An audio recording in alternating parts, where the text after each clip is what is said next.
एक बार की बात है, हरे भरे जंगल में रोजी नाम का एक जिज्ञासु छोटा खरगोश रहता था।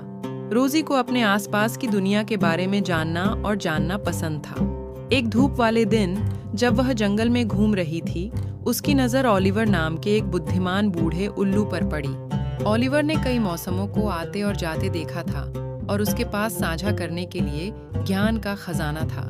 रोजी ने उत्सुकता से उनसे पूछा, मिस्टर उल्लू, क्या आप मुझे विभिन्न जानवरों और जीवन के आश्चर्यों के बारे में बता सकते हैं? हल्की आवाज के साथ ओलिवर ने अपनी कहानी शुरू की। उसने रोजी को सुंदर हिरण के बारे में बताया, जो आसानी से जंगल में छलांग लगा सकता था।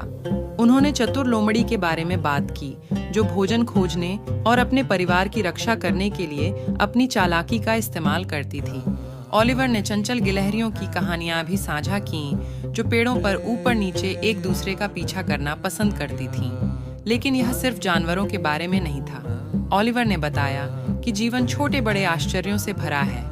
उसने रोजी को वसंत ऋतु में खिलने वाले नाजुक फूलों के बारे में बताया, जो हवा को अपनी मीठी खुशबू से भर देते हैं। उन्होंने गर्मी की रातों में जुगनुओं के मंत्रमुग्ध कर देने वाले नृत्य का वर्णन किया, जो अपने छोटे चमकते शरीरों से अंधेरे को रोशन करते थे। जैसे ही रोजी ने ध्यान से सुना, उसे एहसास हुआ कि प्रत्येक प्राणी और प्रकृति के हर पहलू की एक विशेष भूमिका है। जीवन की भव्यता में प्रत्येक जानवर, पौधे और यहाँ तक कि सबसे छोटे कीट का अपना अनूठा उद्देश्य था। ओलिवर की कहानियों से प्रेरित होकर रोजी ने और भी अधिक अन्वेषण करने का निर्णय लिया। उसकी मुलाकात एक बुद्धिमान बूढ़े कछुए से हुई, जिसने उसे धैर्य और दृढ़ता के बारे में सिखाया। उसकी दोस्ती पक्षियों के एक परिवार से हुई, जिसने उसे गाने और आकाश में उड़ने का आनंद दिखाया।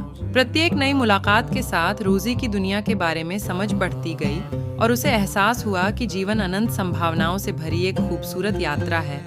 और इसलिए रोजी ने अपने साहसिक कार्य जारी रखे, अपने पशु मित्रों से प्राप्त ज्ञान और आश्चर्य का प्रसार किया। वह बच्चों और वयस्कों के साथ जानवरों और जीवन के आश्चर्यों की कहानियां साझा करके एक प्रिय कहानीकार बन गई। और वह मेरे प्रिय मित्र जिज्ञासु खरगोश रोजी और जानवरों की अविश्वसनीय दुनिया और जीवन के आश्चर्यों की कहानी है।